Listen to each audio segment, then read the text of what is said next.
L'Argentine, le pays du soja transgénique. 60% des terres agricoles y sont consacrées. Et pour obtenir ce rendement intensif, on utilise ici 300 000 tonnes de glyphosate par an. C'est le pays qui en utilise le plus au monde.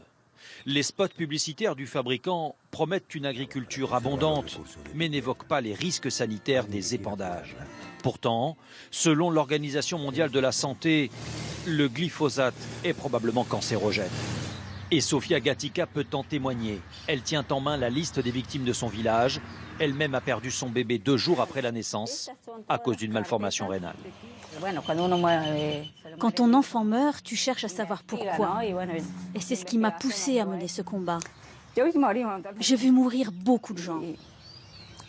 Cela me fait mal de voir qu'on continue de mourir et de tomber malade. J'ai vu tant de gens mourir. Sofia a porté plainte contre l'État argentin. Mais au final, ni le fabricant ni l'État ne seront poursuivis. Seuls les propriétaires du champ et de l'avion épandeur ont été condamnés à 3 ans de prison avec sursis. Bien maigre consolation au regard du nombre de malades recensés dans ce village. Les points rouges que vous voyez, ce sont les gens atteints de cancer. Et les triangles, les malades de leucémie. Mes enfants jouaient dans le champ de soja à côté.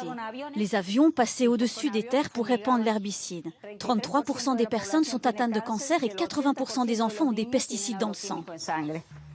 Ces cartes ont servi de base à 3 enquêtes indépendantes en Argentine. Toutes arrivent à la conclusion d'une relation inquiétante entre le glyphosate et l'homme.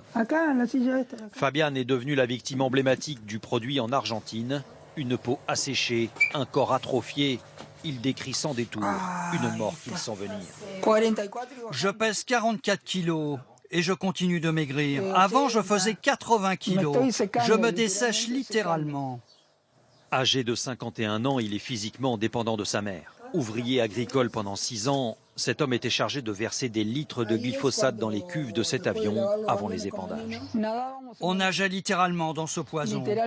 Celui qui porte le t-shirt noir, là, il est en train de devenir aveugle. Il n'y a pas de bonne façon de manipuler le glyphosate. Les ingénieurs agronomes parlent de bonnes pratiques, mais quoi que vous fassiez, c'est pareil.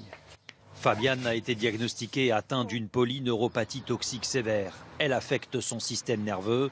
Certains experts avancent d'ailleurs un risque mutagène par le glyphosate. Je n'en peux plus. Je ne veux plus continuer à vivre. Aujourd'hui, il ne sort quasiment plus de chez lui. Nous voici à Chabas, un village situé au cœur du pays transgénique de soja et du glyphosate. Le maire administre le seul village d'Argentine à avoir pris des mesures contre ce produit. Ici, il n'y a que 20 mètres de distance entre l'endroit où les gens dorment et l'endroit où on arrose les terres à l'herbicide. On aspergeait ça comme si c'était de l'eau minérale, là où nos enfants jouent. Depuis 2 ans, le nouveau maire interdit les épandages à proximité des habitations et les jours de vent. Cet éleveur a décidé d'abandonner le glyphosate. Mais ses voisins continuent et son bétail a été contaminé la semaine dernière. Celui-là, tu vois, son oreille est mal formée. Elle n'a pas de conduit. Et les 8 cochons étaient tous pareils. Ils sont morts à la naissance? Oui, en 4-5 heures. En milieu rural, les cas de malformation congénitale ont été multipliés par 4 chez l'homme et l'animal et les cas de cancer par 3 en 10 ans chez l'homme. On a besoin d'une prise de conscience urgente. On a besoin que l'État prenne ses responsabilités.